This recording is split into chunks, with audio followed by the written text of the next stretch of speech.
ओम नमः शिवाय मित्रों, आपके और आपके परिवार पर भगवान भोलेनाथ की कृपा सदैव बनी रहे। आज मैं आपको सोमवार की व्रत कथा सुनाने जा रही हूँ। चलिए शुरू करते हैं। एक समय की बात है, अमरपुर नामक नगर में एक धनवान व्यवसायी रहता था। उसका व्यापार बहुत दूर तक फैला हुआ था। यहाँ के सभी नगरवासी उसका बहुत आदर करते थे। उस व्यापारी के पास किसी भी चीज़ की कमी नहीं थी, लेकिन फिर भी वह अपने जीवन में सुखी नहीं था। दरअसल उस व्यापारी का एक भी बेटा नहीं था, जिस कारण हर समय उसे यह चिंता सताती थी कि उसके मरने के बाद उसकी संपत्ति की देखभाल कौन करेगा। वह व्यापारी बेटे की चाहत में हर सोमवार को बाबा भोलेनाथ की पूजा करता और शाम ढलते ही मंदिर जाकर शंकर भगवान के सामने दीप जलाता था। एक दिन माँ पार्वती उसकी श्रद्धा भक्ति से खुश हो गई। उन्होंने बाबा भोलेनाथ से उस व्यापारी की इच्छा पूरी करने के लिए प्रार्थना की। इस पर भगवान शिव ने कहा, इस दुनिया में हर किसी को उसके कार्य के आधार पर फल मिलता है। भगवान शंकर के समझाने पर भी पार्वती जी नहीं मानी। वह लगातार बाबा भोलेनाथ से यही कहती रही कि उस व्यापारी की इच्छा पूरी कर दीजिए। अंत में शिवजी ने मां पार्वती के अनुरोध पर उस व्यापारी को बेटे का वरदान दिया।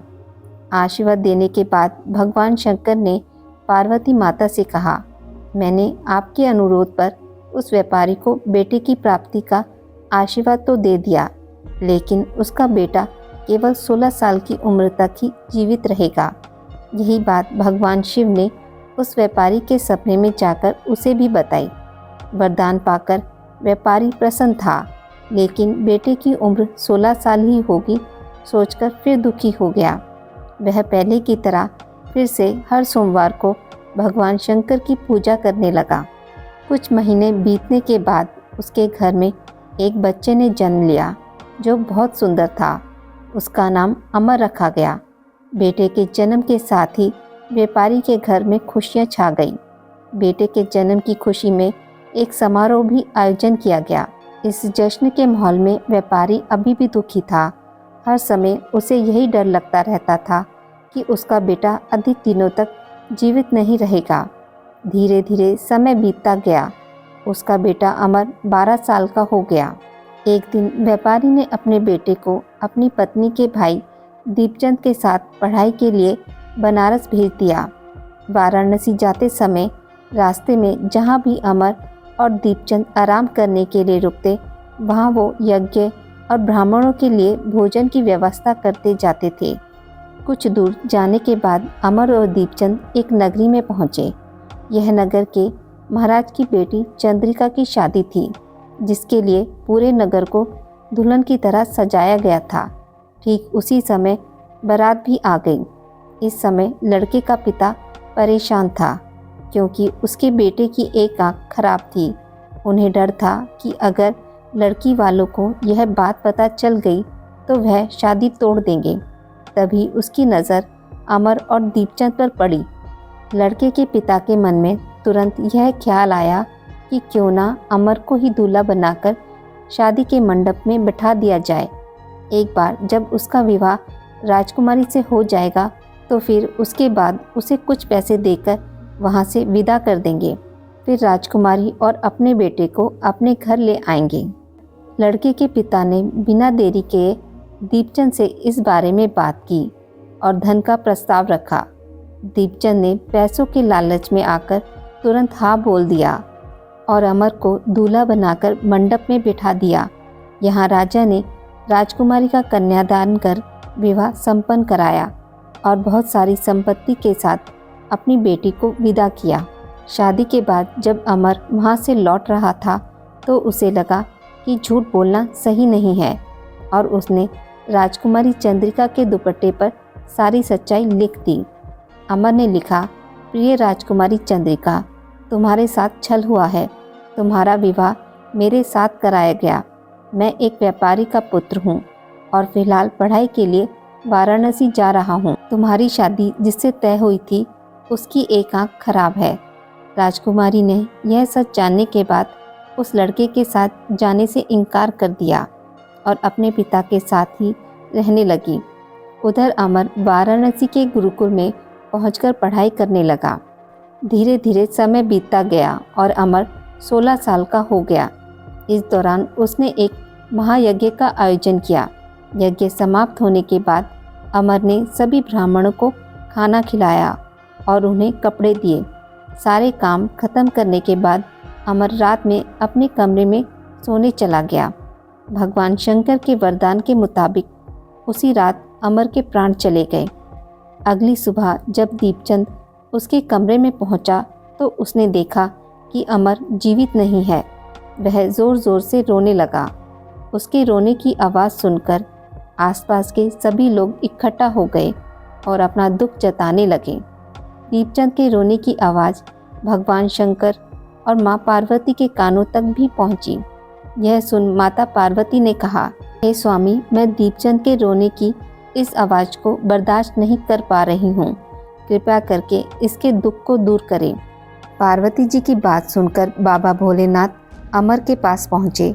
यहाँ उन्होंने देखा कि यह तो वही बालक है जिसे केवल 16 साल की उम्र तक ही जीवित रहने का आशीर्वाद मिला था।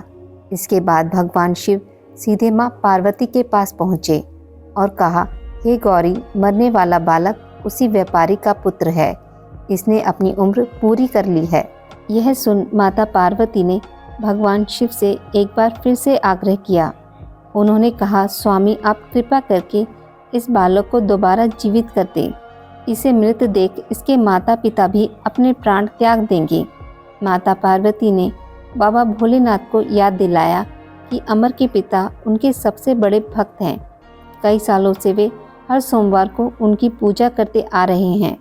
माँ गौरी के अनुरोध पर भगवान शंकर ने अमर को जीवित होने का आशीर्वाद दिया और अमर दोबारा जिंदा हो गया। कुछ समय बाद अमर की पढ़ाई पूरी हो गई तो वह अपने मामा दीपचंद के साथ वापस अपने गांव को चला गया। चलते चलते दोनों उसी नगरी में जा पहुँचे जहां राजकुमारी चंद्रिका से उसका विवाह हुआ था। यहाँ पहुंचकर अमर ने एक महायज्ञ किया। तभी पास से गुजर रहे उस नगर के महाराज ने महायज्ञ होते देखा। महाराज ने एक ही पल में अमर को पहचान लिया और महायज्ञ के समाप्त होते ही वो अमर और दीपचंद को अपने साथ ले गए। कुछ दिनों तक उन्होंने अमर और दीपचंद को अपने महल में ही रखा। उसके बाद महाराज ने संपत्ति और कपड़े देकर राजकुमारी को अमर के साथ भेज दिया। महाराज ने रास्ते में उनकी रक्षा के लिए कुछ सैनिक भी भेज दिए। दीपचंद भी महल से अपने नगर को पहुंचा और दूत के हाथों अमर के आने की सूचना व्यापारी तक पहुंचाई। व्यापारी को जैसे ही पता चला कि उसका बेटा 16 साल की उम्र के बाद भी जीवित है तो वह बहुत खुश हुआ। दरअसल व्यापारी और उसकी पत्नी दोनों ने खुद को एक कमरे में बंद कर लिया था। वह बिना कुछ खाए पिए अपने बेटे का इंतज़ार कर रहे थे। दोनों ने यह प्रण लिया था कि अगर उन्हें अपने बेटे की मौत की खबर मिली तो वह भी अपनी जान दे देंगे। दूत की बात सुनकर व्यापारी और उसकी पत्नी नगर के अन्य लोगों के साथ अपने बेटे के स्वागत के लिए नगर के गेट के पास पहुँचे। यहाँ उसे पता चला कि उसकी बेटे की शादी एक राजकुमारी से हुई है। वह दोनों साथ में आए हैं तो उनकी खुशी दोगुनी हो गई। बेटे और अपनी बहू का स्वागत उसने काफ़ी धूमधाम से किया। उसी रात एक बार फिर बाबा भोलेनाथ व्यापारी के सपने में आए और कहा, मैं तुम्हारी भक्ति से बहुत खुश हूँ। हर सोमवार को तुम मेरी पूजा करते हो, इसलिए मैंने तुम्हारे बेटे को लंबी उम्र का वरदान दिया है। भगवान शिव की यह बातें सुनने के बाद व्यापारी बहुत खुश हुआ। बेटे का जीवन वापस मिलने के बाद भी व्यापारी हर सोमवार को भगवान शिव की आराधना करता रहा। इससे भगवान शिव और माता पार्वती दोनों की ही कृपा व्यापारी के घर पर बनी रही। हे बाबा भोलेनाथ, जैसी कृपा आपने व्यापारी पर करी वैसी सभी पर करना। कथा को कहने वाले, सुनने वाले और हुंकारा भरने वाले पर भी करना।